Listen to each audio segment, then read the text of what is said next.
하나님 말씀은 마태복음 7장 24절부터 27절까지 말씀입니다. 마태복음 7장 24절부터 27절까지 신약성경 9쪽 10쪽에 있습니다. 마태복음 7장 24절부터 27절까지 한 목소리로 다 같이 천천히 같이 읽겠습니다. 마태복음 7장 24절부터 시작.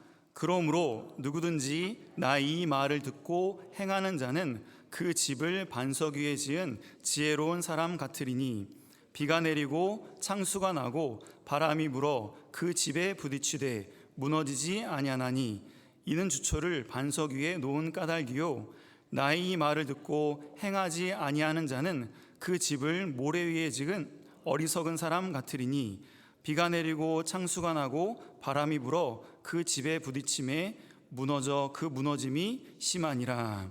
아멘. 본 말씀을 통해서 바람이 불어 집에 부딪힘에 라는 제목으로 말씀을 증거하도록 하겠습니다. 오늘 본문에 바람이 불어 집에 부딪힌다 라고 했는데, 이 바람은 어떤 그냥 살랑살랑 부는 그런 평범한 바람을 말하지 않죠. 집을 무너뜨릴 수 있는 그런 강력한 태풍 같은 그런 바람을 말하고 있습니다. 그런 강력한 바람이 집에 부딪혔을 때에 집이 무너지는 집이 있고 무너지지 않고 견고하게 서 있는 집이 있다라고 말씀하였습니다. 이 말씀은 예수님께서 해주신 말씀인데 15절부터 이어지는 말씀입니다. 15절에 보면 이제 거짓 선지자들에서 주님께서 말씀하시면서 15절에 거짓 선지자들을 조심하라 라고 말씀하였죠. 15절에 보면 거짓 선지자들을 삼가라. 양의 옷을 입고 너희에게 나오나 속에는 노략질하는 일이라 라고 말씀하였습니다. 이 거짓 선지자들을 조심하라 라고 말씀하면서 그 거짓 선지자들은 주님의 이름으로 다양한 것을 행한다 그랬습니다. 입술로도 늘 주님 주님 주여 주여 이렇게 부르고, 또 주님의 이름으로 선지자 노릇을 하고 또 귀신도 쫓아내고 권능을 행한다라고 했습니다. 그런데 그들에게 속하지 말라라고 말씀하면서 왜 그들에게 속하면 안 되는지에 대해서, 그들은 겉으로는 믿음이 있는 것처럼 보여지는 그런 다양한 모습들이 보여지기는 하지만 그들이 진심으로 예수님을 믿고 주님을 사랑함으로 말씀을 순종하는 그런 순종이 없기 때문에 그들의 신앙은 무너지게 되고 사라져버리게 될 것이다. 그러므로 그들을 따르지도 말고 그들과 똑같은 그런 거짓된 길을 걸어가지 말아라 라고 제자들에게 말씀하고 또 교훈하고 있는 것입니다. 그래서 거짓 선지자들의 이 거짓된 믿음이 나중에 어떻게 되는지 비유로 쉽게 말씀해 주십니다. 그것이 마치 태풍이 몰아쳤을 때에 그 집이 어떻게 되는가의 그 모습을 통해서 이 거짓 선지자들의 믿음과 참 선지자들의 그 믿음의 차이에 대해서 말씀하셨습니다. 이 거센 태풍이 불어가지고 비가 쏟아지고 창수가 난다라는 것은 비가 너무 많이 와서 홍수가 나는 것을 말씀하는 것이죠. 또 거센 바람이 불 때에 심하게 무너지는 집이 있고 완전히 그냥 다 무너져서 집의 형체가 사라져버리는 그런 집이 있고, 또 어떤 집은 아무리 그렇게 태풍이 불고 또 홍수가 나고 또 바람이 불어도 무너지지 않고 굳게 서 있는 집이 있다라고 말씀하였습니다. 그 차이가 무엇이냐면 그 집에 주초가 있는데 이 주초는 기둥을 이야기하는 거죠. 중요한 기둥들. 그 기둥을 어디에 세웠는가? 그 기둥을 반석 위에 세운 집은 바람이 불어도 무너지지 않지만 그 기둥을 모래 위에 집을 짓게 되면 그 집은 순식간에 무너진다라고 말씀을 하고 있는 것이죠. 그러면서 제자들에게 진실된 믿음으로 신앙생활 한 사람은 반석 위에 집을 짓는 것과 같아서 무너지지 않지만, 거짓된 믿음으로 신앙생활 한 사람은 모래 위에 집을 짓는 것처럼 나중에 이제 태풍이 불 때에 쉽게 다 무너져 버리게 된다라는 것을 말씀하고 있는 것이죠. 그렇다면 무엇이 진실된 믿음이고 무엇이 거짓된 믿음인가?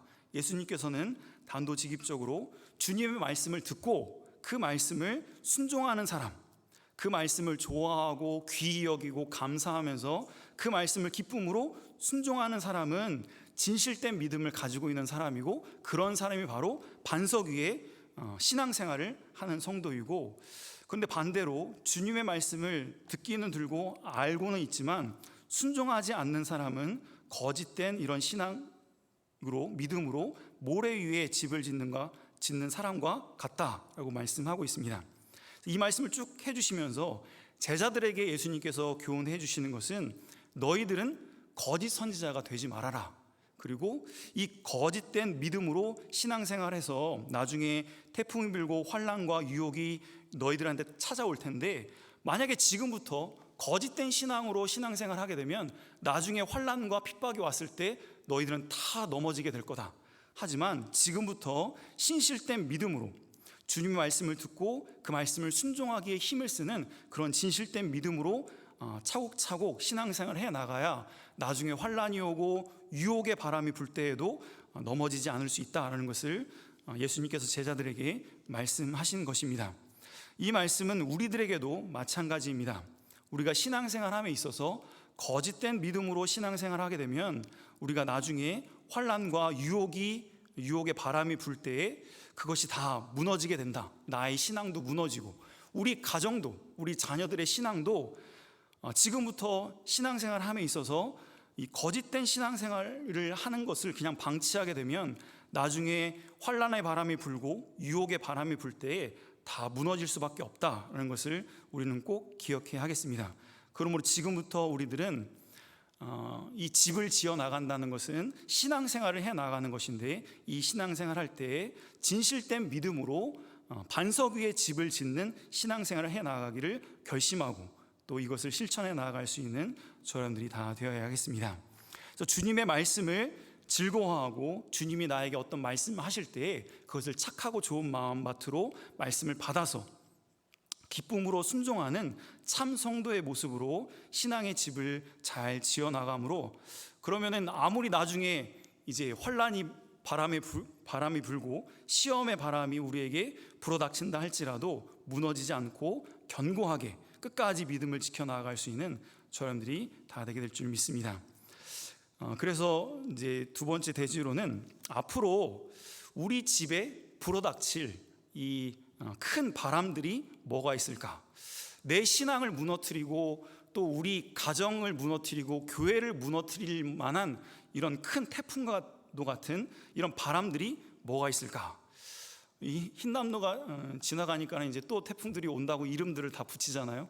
마찬가지로 이제 우리에게도 이런 환난의 바람, 또 시험의 바람, 유혹의 바람이 불어 닥칠 텐데, 과연 어떤 바람들이 나의 신앙과 또 우리 가정을 무너뜨리기 위해서 불어 닥칠까? 몇 가지를 살펴보고 또 거기에 대해서 우리는 어떤 대비를 해야 할까에 대해서 말씀을 증거하도록 하겠습니다. 첫 번째, 우리에게 불어닥칠 큰 바람은 자기를 사랑하고 돈을 사랑하게 되는 이런 바람이 불 거다라고 말씀하셨습니다. 디모데후서 3장 2절 같이 읽겠습니다. 디모데후서 3장 2절, 3장 1절부터 보면 너는 이것을 알라, 말세에 고통하는 때가 이르러 라고 말씀하시면서 어떤 바람이 불 것인가? 3장 2절 같이 읽겠습니다. 시작. 사람들이 자기를 사랑하며 돈을 사랑하며 자랑하며 라고 했습니다. 네, 교만하며 비방하며 부모를 거역하며 감사하지 아니하며 거룩하지 아니하며 라고 말씀하였는데, 그 중에 가장 대표적인 것은 사람들이 자기를 사랑하고 돈을 사랑하는 그런 큰 물결이 흐르게 될 것을 말씀하셨습니다. 이 말씀은 마지막 때에 있을 현상에 대해서 말씀하고 있는 것이죠. 앞으로 이러이러한 일이 있을 거다. 우리가 태풍을 예보할 때에도 앞으로 경로가 이렇게 지나갈 거니까 이렇게 대비하세요라고 이렇게 이야기하는 것처럼 성경은 우리에게 나중에 있을 일을 우리에게 알려주셨습니다. 앞으로 이런 일이 있을 거다. 그러니까 미리 대비하라라는 것이죠. 앞으로 말세에 어떤 일이 있을 거냐면 사람들이 자기를 사랑하고 돈을 사랑하는 이런 큰 물결에 휩쓸려 갈 것이다 라는 것이죠. 이것은 어떤 한 사람, 어떤 몇몇 사람에게만 있을 현상이 아니라 전 세계의 많은 사람들이 이런 현상으로 흘러갈 거다라고 말씀하는 것이죠. 이제 말세가 되면 많은 사람들이, 전 세계의 모든 사람들이 이런 큰 물줄기로 흘러가게 될 것이다. 많은 사람들이 자기를 사랑하고 이기적이고 또 돈을 가장 큰 가치로 두는, 돈을 가장 사랑하는 그런 물결이 흐르게 될 것이다 라는 것입니다.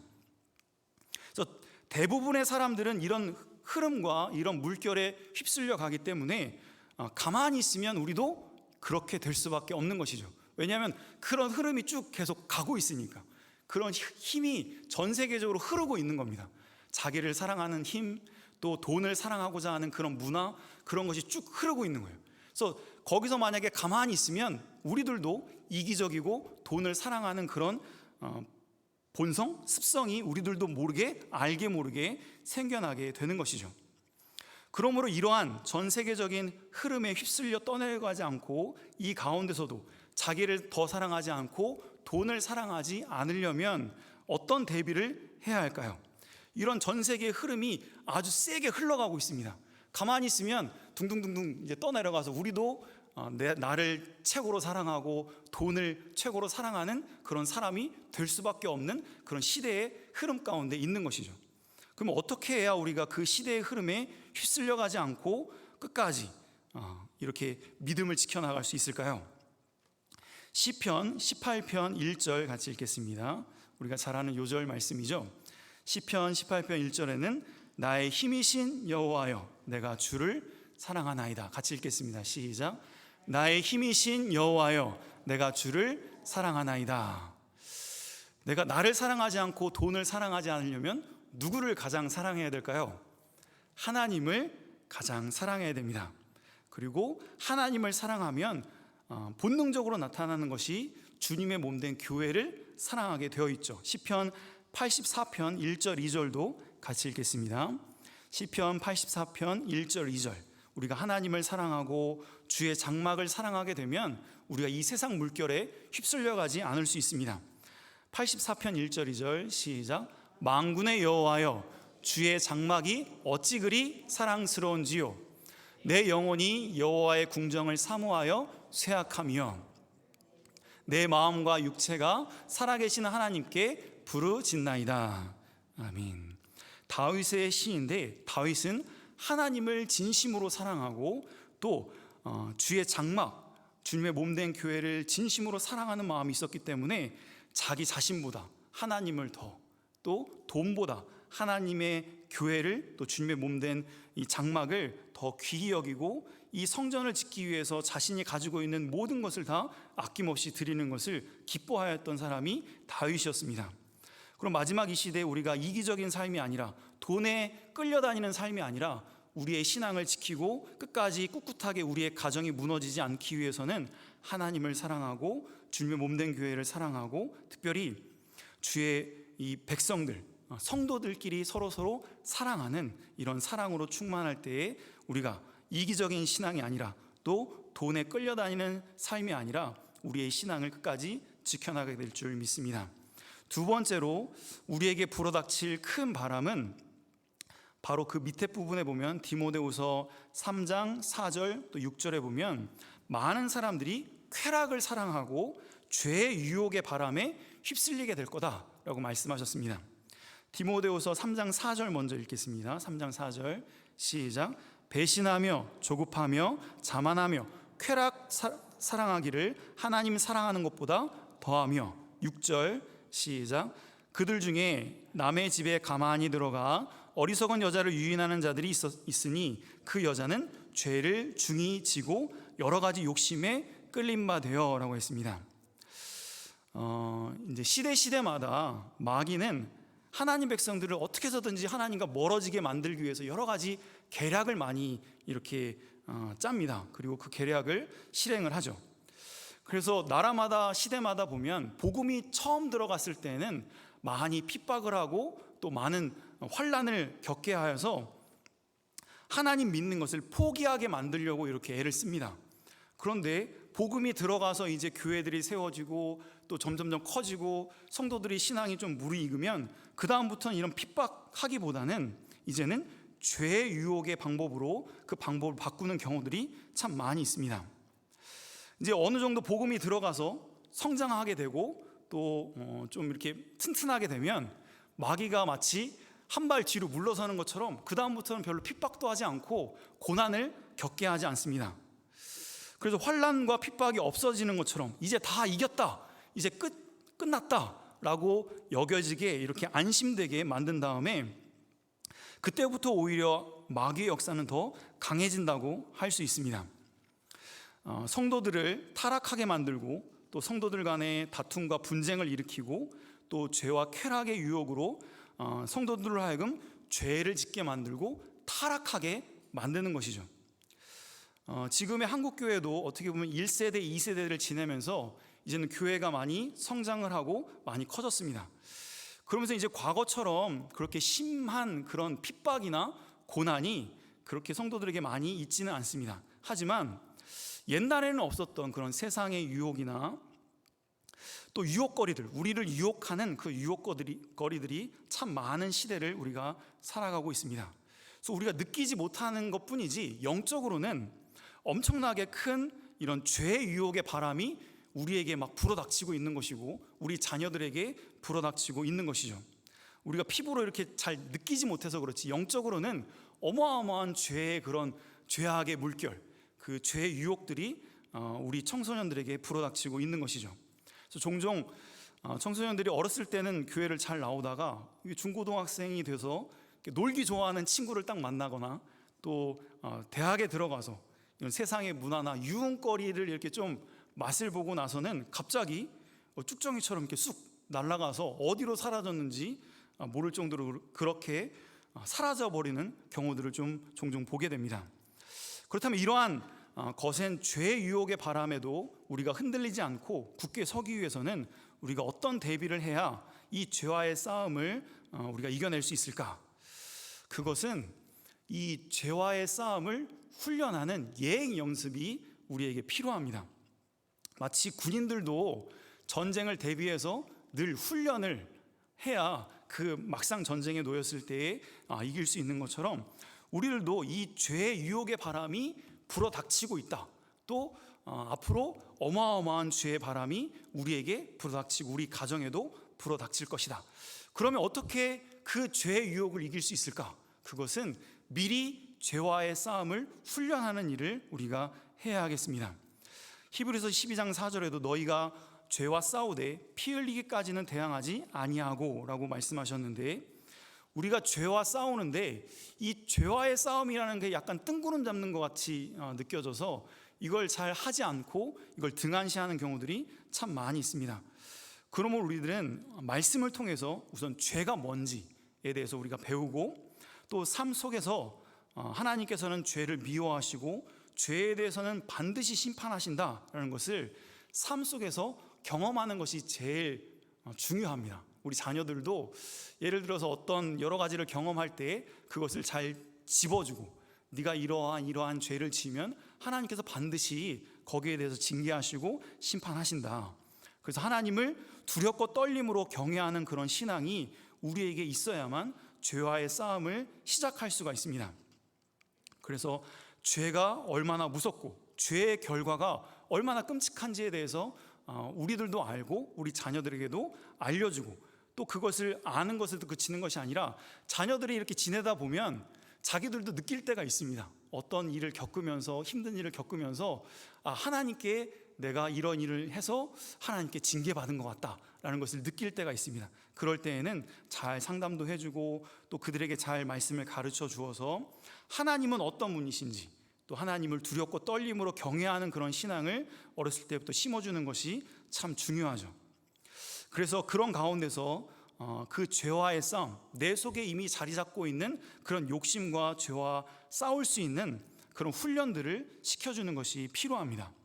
그래서 말씀을 묵상해서 그 말씀을 가지고 죄를 이길 수 있도록 훈련시켜주고, 마치 예수님께서 마귀의 시험을 받았을 때 말씀과 기도로 이겨내신 것처럼 우리가 말씀을 묵상하고 또 하나님과 기도함으로 죄를 짓고자 하는 그런 욕심, 내가 저 사람을 미워하고 또 아니면 내 속에 어떤 욕심이 생겼을 때 그걸 방치하는 것이 아니라 이것을 어떻게 하면 내가 이길 수 있을까, 이걸 어떻게 해야 될까를 고민하고 이것과 자꾸 싸워보는 거죠. 그리고 이렇게도 해보고 저렇게도 해보면서 특별히 말씀을 묵상하고 또 하나님과 기도하면서 이 죄와의 싸움을 훈련하는 것을 미리 해놓을 필요가 있습니다. 그러지 않고 나중에 닥쳐서 내가 잘 하겠다라고 하면 그때서는 이미 마귀에게 어느 정도 많이 마음을 빼앗겨서 싸울 여력도 없이 끌려다는 경우들이 참 많이 있는 것이죠. 그럼 미리 우리의 삶 가운데서 경건 훈련과 또 여러 가지 작은 여러 가지 삶 가운데 하나님께서 죄를 지었을 때 책망하시는 징계를 받는 경험을 통해서 하나님을 두렵고 떨림으로 섬기는 그런 신앙을 잘 훈련시켜서 우리 죄의 유혹의 바람에도 흔들리지 않는 굳건한 신앙을 우리가 잘 준비해야 하겠습니다. 세 번째로 우리에게 불어닥칠 우리 신앙을 무너뜨릴 만한 이런 강력한 바람은 사람들로 인한 많은 시험거리 때문에 우리 신앙이 무너지는 경우들이 있습니다. 이것을 대비해야 하는 것이죠. 두 번째 바람과 이어지는 것인데 마치 태풍이 쭉쭉쭉 이어지는 것처럼 영향을 끼쳐서 이어지는 것처럼 이 죄의 유혹의 바람이 불어서 성도들이 죄를 짓습니다. 특별히 주의 종들이 타락을 하고 믿었던 사람들이 죄를 짓고 교회 안에 많은 사람들이 죄를 범하여서 이런 실수와 허물이 드러나고 악을 행하게 되면 그 모습을 보고 많은 주의 종들에 대해서 교회에 대해서 성도들에 대해서 실망하는 마음이 생겨나게 됩니다.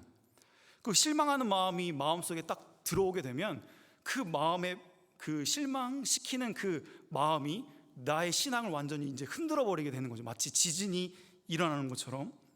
그래서 오해하게 만들고 서운하게 만들고 실망하게 만들고 낙심하게 만들어서 도대체 내가 가지고 있던 신앙이 뭔가라고 하면서 자기가 가지고 있던 신앙조차도 이렇게 부인하면서 흔들리는 그런 지경에까지 이르게 되는 것이죠.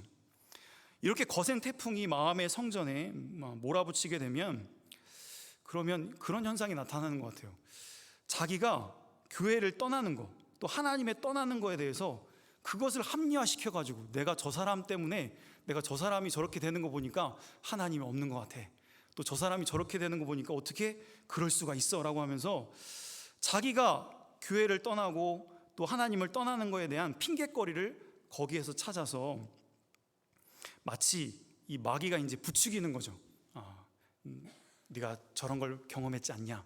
그러니까 네가 그런 것 때문에 네가 교회를 떠나는 거야 라고 하면서 합리화시킴으로 이 마귀가 이제 부추겨서 교회를 떠날 때에 마음 편하게 떠날 수 있도록 이렇게 유도하고 그대의 마음을 흔드는 이런 세력들이 있게 될 것을 우리가 기억해야 하겠습니다.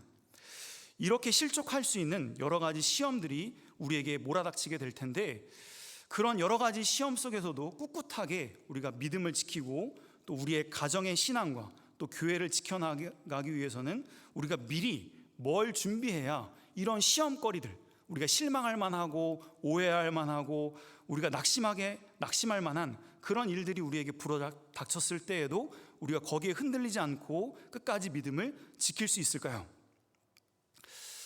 그것은 경험된 신앙, 체험적인 신앙이 우리에게 있을 때 사람이 어떻게 하느냐에 따라서 흔들리지 않을 수가 있습니다. 목사님께도 늘 말씀해 주시지만 주님과의 그런 인격적인 만남, 내가 만난 하나님, 내 마음속에 임재하신 그 하나님의 체험이 있어야만 우리가 사람의 어떤 모습 또 사람이 나에게 주는 것은 실망감, 서운함에 우리 신앙이 흔들리지 않을 수 있는 것이죠. 우리가 하나님의 말씀을 믿고 순종할 때에 그 약속의 말씀들이 이루어지는 것을 내가 직접 체험하고 경험하는 것, 이게 정말 중요합니다. 이런 경험이 있어야 그런 서운하고 시험 들만한 그런 문제가 우리에게 딱 닥쳤을 때에 그런 사람 때문에 흔들리지 않고 끝까지 하나님 바라보면서 우리의 신앙을 지켜나갈 수가 있는 것이죠. 그러므로 우리가 하나님 말씀을 순종하면서 그 순종으로 인한 체험도 있어야 되고 또 우리가 하나님께 진심으로 부르짖어 기도하면 하나님의 놀라운 일하심, 하나님의 살아계심을 체험할 수가 있습니다. 이런 체험들이 있으면 아무리 이런 우리를 넘어지게 할 만한 이런 태풍과도 같은 이런 바람이 분다 할지라도 우리의 신앙이 견고하게 흔들리지 않고 견고하게 서나갈 줄 믿습니다. 히브리서 11장에 보면 믿음장인데 거기에 보면 이 믿음이 얼마나 중요한지에 대해서 1절부터 쭉 말씀하고 있죠. 우선 1절 2절만 먼저 읽어보면 히브리서 11장 1절 2절 같이 한번 읽어보겠습니다. 히브리서 11장 1절 2절 시작. 믿음은 바라는 것들의 실상이요 보이지 않는 것들의 증거니 선진들이 이로써 증거를 얻었느니라. 이 믿음을 가지고 있고 믿음으로 순종을 하면 반드시 하나님께서는 증거를 보여주시고 체험을 하게 하십니다. 이 체험을 얻은 사람, 이 증거를 가지고 있는 사람은 웬만한 이런 시험과 또 이런 지진에 흔들리지 않을 수가 있는 것이죠. 히브리서 11장 33절에 보면 그들은 믿음으로 나라들을 이기기도 하며 의를 행하기도 하며 약속을 받기도 하며 사자들의 입을 막기도 한다고 말씀하였고, 또 11장 38절에도 보면 이런 사람은 세상이 감당하지 못하느니라. 그들이 광야와 산과 동물과 토굴에 유리하였느니라 라고 말씀하였습니다. 이런 확신에 찬 체험적인 믿음을 갖고 있는 사람이어야, 그래야 이런 세상이 우리를 흔들고 사람이 주는 그런 실망감과 또 여러 가지 그런 큰 서운한 마음들, 그런 것에서 우리의 신앙을 또 우리 가정을 지킬 수가 있는 것이죠. 그러므로 우리 자녀들의 신앙, 우리 가정의 공동체가 이런 바람에 무너지지 않기 위해서는 우리 자녀들이나 믿음의 공동체 가운데 이런 신앙의 체험을 서로 공유하는 것이 참 중요합니다. 그래서 어떤 힘든 일이 가정에 있으면 꼭 가족끼리 손을 붙잡고 기도하시고 또 그 기도의 체험들을 같이 또 나누시고 하면서 이런 체험적인 신앙을 자녀들에게 물려주어야 이 자녀들이 나중에 여러 가지 이 자녀들이 크면서 성도들에게 실망할 만한 일들이 참 많이 있을 수 있습니다. 매스컴에서는 교회가 잘한 일은 잘 안 보여줘요. 우리 선교사님들이 해외에서 얼마나 좋은 영향력을 끼치는지 그런 것은 안 보여주고, 이런 목회자들이 잘못한 거, 실수한 거, 그런 걸 이슈화해서 그렇게 많은 사람들에게 이렇게 안 좋은 영향력을 끼쳐서 특별히 그런 것에 민감한 청소년들이 또 청년들이 그런 것을 보고 많이 실망하고 낙심하고 하는 경우들이 참 많이 있습니다. 그런데 우리 자녀들이 그런 상황 가운데서도 신앙이 무너지지 않고 견고하게 서기 위해서는 우리 자녀들의 심령 가운데 어떤 신앙이 있어야 된다고요? 체험적인 신앙, 주님을 인격적으로 만나는 그런 체험적인 신앙이 있어야만 그들의 신앙이 물가에 내놓은 아이처럼 불안한 게 아니라 저 아이는 어디다 내놔도 흔들리지 않을 거야 라고 할 수 있는 그런 믿음직스러운 그런 자녀들로 우리가 잘 길러낼 줄 믿습니다. 마지막 네 번째로 우리에게 불어닥칠 환난의 바람은 또 이것도 이제 이어지는 것인데, 두 번째, 세 번째, 네 번째가 이어집니다. 두 번째는 성도들이 이제 죄를 짓고 주의 종들이 타락하고 이런 일이 있게 되면 그 다음에 불어닥치는 바람은 어떤 바람이라고 그랬죠? 그 모습을 보고 시험거리가 되는 거죠.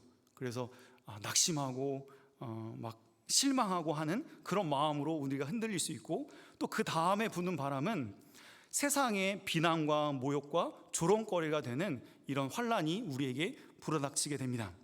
성도들이나 사역자들이 덕스럽지 못한 그런 모습으로 악을 행하게 되면, 시험 들 만한 일들이 많이 생기게 되면 세상의 많은 사람들이 그것을 가지고 조롱하고 비난하고 또 그것을 모욕하는 일이 많이 생기게 됩니다.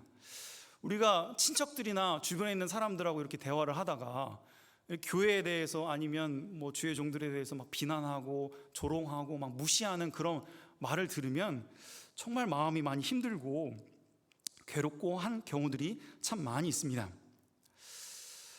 물론 강제적으로 교회에 다니지 못하게 막지는 않을 수 있지만, 교회 다니는 사람들에 대해서 이런 조롱과 멸시와 또 이런 모욕하는 이런 환난의 바람이 우리에게 불어닥치게 되는 것이죠.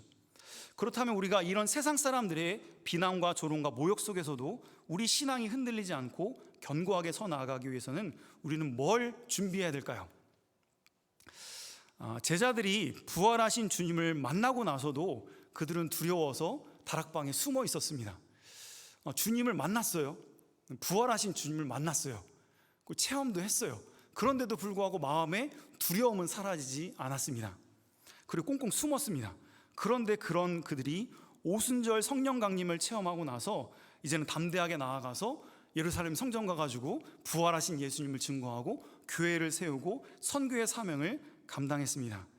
우리들도 미리 어느 정도 이 성령 충만함을 유지하는 신앙생활을 해놓을 필요가 있는 것이죠. 우리가 세상 사람들의 이런저런 말에도 흔들리지 않고 누가 저런 말하고 누가 이런 말 한다고 해도 거기에 요동하지 않기 위해서는 우리의 심령 가운데도 성령으로 충만하고 사명감으로 충만하여서 우리의 심령 가운데 하나님의 말씀과 성령으로 가득 차게 되면 그들의 그런 비난과 조롱과 멸시와 모욕 가운데서도 끝까지 우리의 신앙을 유지해 나아가고 사명을 위해서 더욱더 힘써 다름박질할 수 있는 저희가 다 되게 될 줄 믿습니다. 그렇게 되면 오히려 그들의 비난과 조롱이 더욱더 이제 사명감을 부추기는 거예요. 내가 저들에게 꼭 어떻게 보면 저렇게 비난하고 조롱하는 저들에게 꼭 예수님을 믿게 해서 저들의 입술에서 하나님을 찬양하고 하나님께 영광 돌리는 사람으로 내가 변화시켜야 되겠다. 이런 결단과 결심이 우리에게 생겨나게 되는 것이죠. 그러므로 우리의 삶 가운데서 이런 우리의 신앙을 무너뜨리고 우리 가정의 신앙을 무너뜨리고 우리 교회를 무너뜨리게 할 수 있는, 무너지게 할 수 있는 큰 환난의 바람이, 유혹의 바람이 이제 불어닥치게 될 것이다 라는 것을 꼭 기억하고 여기에 대해서 지혜롭게 잘 준비할 수 있는 저람들이 다 되어야 되겠습니다. 말씀을 정리하겠습니다. 이번에도 보면 태풍에 대해서 미리 많이 예보를 했음에도 불구하고 이번에도 이제 포항에서 좀 많은 이런 피해가 있었죠. 거기에 이제 지하 주차장 거기서 이제 많은 사람들이 좀 이렇게 죽게 되면서 어떤 분들은 그 모습이 너무 안타까워서 며칠 동안 식사도 제대로 못 하시고 너무 마음 아파하시는 분들도 참 많이 보게 됐습니다. 그만큼 그런 피해가 있기 전에 우리가 준비하는 것이 참 중요한데 그 전에 서울에 엄청나게 폭우가 왔을 때 어느 빌딩은 그 방수문인가? 그것을 해서 이렇게 딱 그 지하 주차장으로 가는 거기에 방수문을 딱 설치해가지고 물이 이렇게 들어오지 못하도록 그걸 설치를 한 모습이 이제 뉴스에 나오더라고요. 그랬더니 물이 막 거의 사람이 가슴 높이까지 찼는데도 그 방수문이 딱 이렇게 있으니까 그게 주차장으로 물이 못 들어오게 이렇게 막는 그 모습을 보여줬었는데 만약에 그 포항에 거기도 그걸 딱 했으면 근데 그게 이제 가격이 상당히 비싸더라고요. 한 몇 억 되는 것 같아요. 그게 이제 뭐 매년 그런 일이 있는 게 아니라 뭐 몇십 년에 한 번 이렇게 있으니까 설마 하다가 그렇게 큰 돈 들여서 우리가 그렇게 할 필요가 있느냐라고 하면서 안일하게 이렇게 생각했다가 이런 큰 피해를 당하게 되었는데 우리들도 나의 개인적인 신앙에 또 우리 가정의 신앙 가운데 이런 환난과 시험의 바람이 언제 강하게 불어닥칠지 우리는 예측할 수 없습니다. 하지만 예보는 돼 있어요. 불어닥칠 것이다. 있을 것이다. 크게 몇 가지 바람이 분다고 그랬죠. 첫 번째는 사람들이 자기를 사랑하고 돈을 사랑하는 그런 물결이 강하게 흐르게 될 것이다. 또 많은 사람들이 죄의 유혹에 다 쓰러지는 그런 큰 죄의 유혹의 바람이 불게 될 것이다. 세 번째는 그 죄에 넘어가서 덕스럽지 못한 그 모습을 보고 많은 사람들이 그 시험을 당하여서 실망하고 또 거기에 대해서 낙심하고 하는 이런 바람이 불 것이다. 마지막은 세상 사람들의 조롱과 비난과 모욕이 있을 것이다. 이런 것이 우리에게 있을 것이다 라고 예보를 하였지만 우리가 거기에 대해서 얼마나 단단하게 대비를 하고 있는지 우리 자신을 한번 돌아보고 우리가 결단을 하여서 그래 이런 것이 분다고 하는데 몇 억이 들어도 언제 불어닥칠지 모르니까 준비를 해야 되는 것처럼 우리들도 나의 신앙과 우리 자녀들의 신앙을 지키기 위해서 이런 환난과 핍박과 고난 가운데서 그들의 신앙이 흔들리지 않고 무너지지 않기 위해서 우리가 지금부터 힘을 써서 신경을 쓰고 잘 준비해 나갈 수 있는 저 여러분들이 다 되어야겠습니다. 이 말씀 기억하면서 같이 잠깐 기도드리겠습니다.